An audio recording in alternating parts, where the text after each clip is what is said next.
Don't be nervous, lady. You're just at an awkward stage. Between closets. Look, if Nick has to go, if he leaves, he leaves, and my life remains unchanged. But it's no good for him, see? Not for a couple of years, anyway. Right now, he's still ashamed of being sharper than everybody else. He could easily turn into another peeled and boiled potato. Are you listening to me? Make some kind of listening noise. Wink or nod your head or something so I know you're there, huh?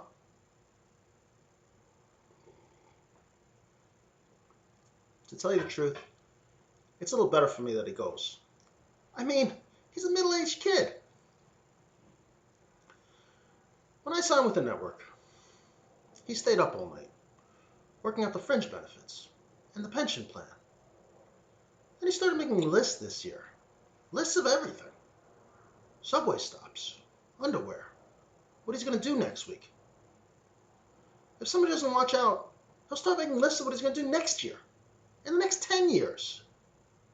Hey, suppose they put him in with a whole family of list makers. I didn't spend the last 6 years with him, so he should become a list maker. He'll learn how to do everything before it happens. He'll learn to plan.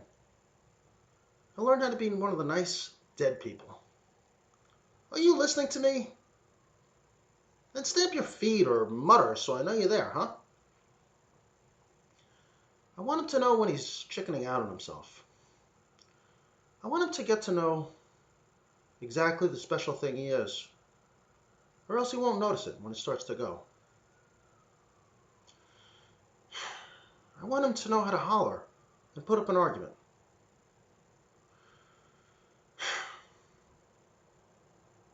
I want him to stay awake and know who the phonies are. I want him to see all the wild possibilities. I want a little guts to show before I let him go. And I want him to know it's worth all the trouble, just to give the world a little goosing when you get the chance. And I want him to know the sneaky, subtle, important reason that he was born a human being and not a chair.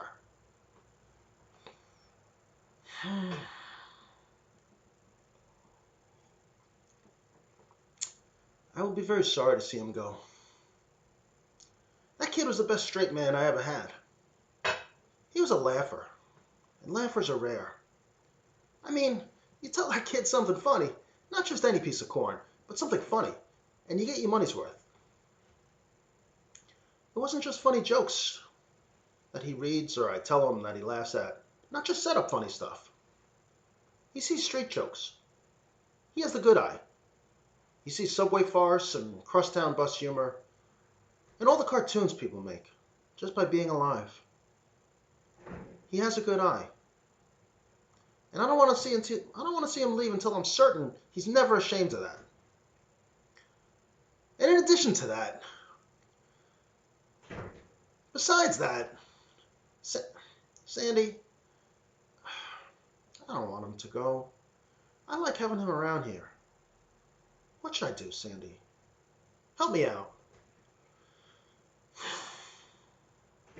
I like when he reads me from the want ads.